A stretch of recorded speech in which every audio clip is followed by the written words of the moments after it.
Oke, baik teman-teman sekalian, kita masuk ke bahasan sel volta yang terakhir, yaitu tentang sel konsentrasi.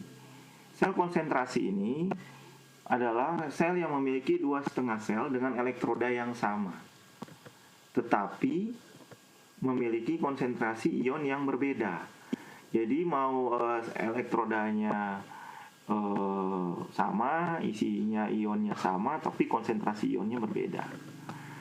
Contoh misalnya adalah elektroda hidrogen standar. Di sini punya dua elektroda hidrogen standar di katoda maupun anoda. Ini notasi selnya. Ini katoda, anodanya adalah platina yang disebut inert ya. Kemudian ini reaksi anoda, ini reaksi di katodanya. Kalau kamu lihat ini diagram selnya, reaksi di katodanya adalah 2H+ menjadi H2, kemudian anodanya adalah H2 menjadi 2H+. Nah, di sini ada reaksi di katoda terjadi, reaksi anoda terjadi. Ya, di sini kita mau tahu konsentrasi H+ di anoda berapa. Konsentrasi H+ di katoda sudah ada 1 molar. Jadi ini juga bisa digunakan sel konsentrasi ini untuk penentuan pH. Atau nanti kita lihat lagi ada contohnya untuk penentuan KSP. Ya, untuk penentuan pH kamu masukkan di persamaan Nernst, ada E selnya, ada NO selnya gitu ya. Kemudian kamu bisa dapat konsentrasinya. Kalau persamaan Nernst dengan kesetimbangan, tinggal kamu masukkan di tetapan kesetimbangan, kamu bisa dapat Ka-nya. Gitu, atau Kb. Jadi kalau dapat carinya tetapan kesetimbangan, kamu bisa dapat itu Ka atau Kb-nya. Oke, baik, ini ada potensial sel standarnya. Kalau potensial sel standarnya, ini potensial reduksinya pasti saling menghilangkan, dan dia dapat 0 ya.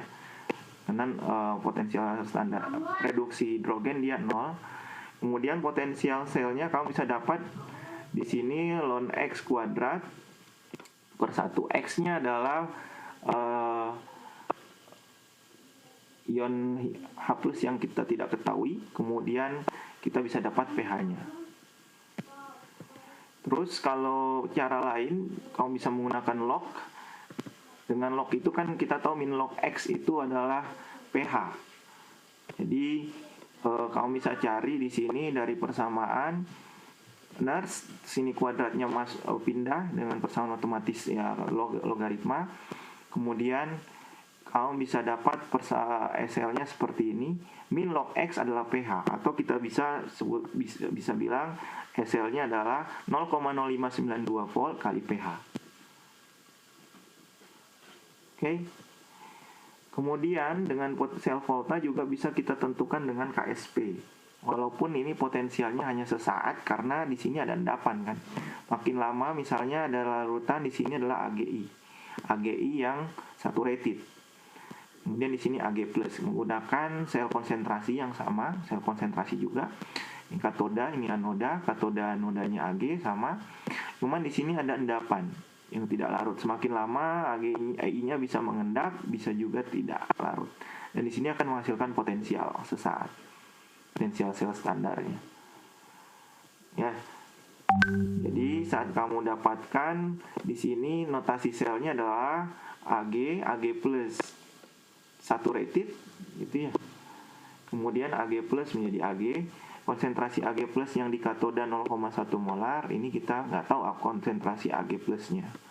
Pasti lebih kecil dari 0,1 molar ya pastinya, karena sebagian besar makin lama dia akan mengendap dan jenuh gitu ya. Nah, di sini yang katoda adalah reaksi yang reduksi adalah Ag+ yang ada di sini. Yang anoda dia teroksidasi adalah yang mengendap. Sehingga kita bisa ketemu konsentrasi Ag+ yang ada di anoda. Dengan menggunakan persamaan Nernst, kamu bisa masukkan ke sini. Mau pakai log, mau pakai ln terserah. N-nya di sini 1, berarti log Ag yang Ag+ yang saturated dibagi Ag+ yang memiliki konsentrasi 0,1 molar. Kamu dapat konsentrasi Ag+ yang saturated ini, kamu bisa dapat KSP-nya.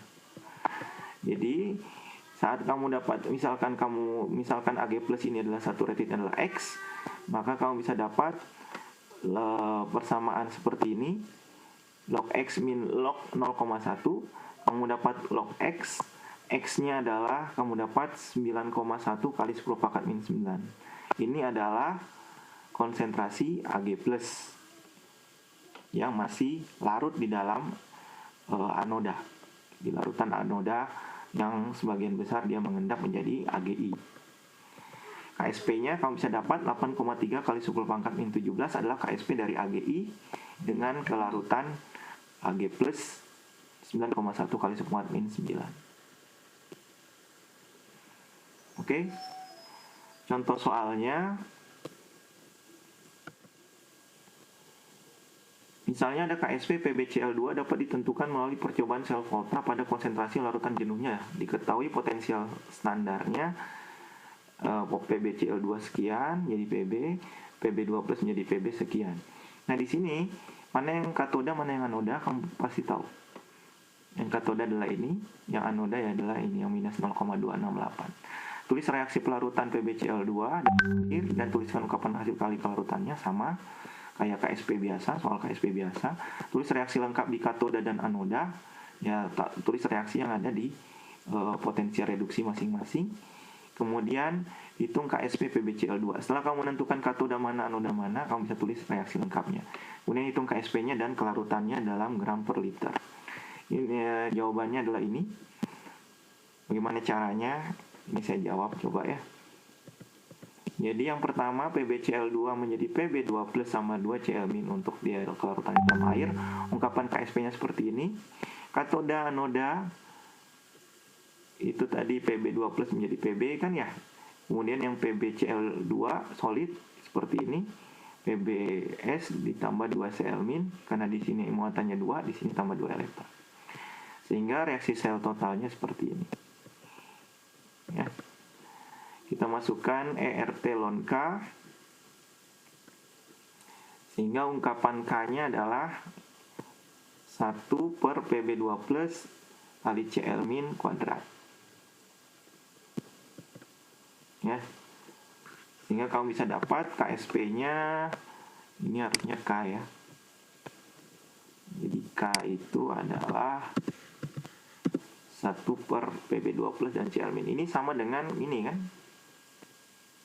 Atau kita sebut adalah 1 per KSP-nya. 1 per KSP.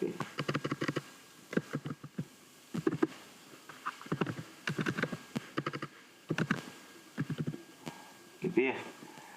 Jadi, kamu bisa masukkan dapat 1 per Pb2 plus per Cl min kuadrat, kamu masukkan di persamaan yang potensial sel standar, karena yang ditanyakan K kan bisa cari K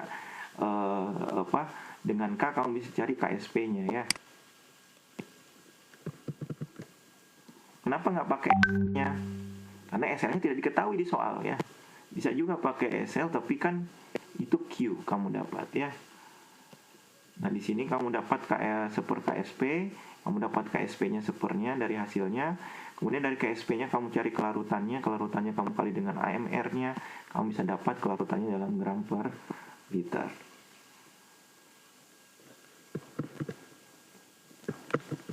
Oke.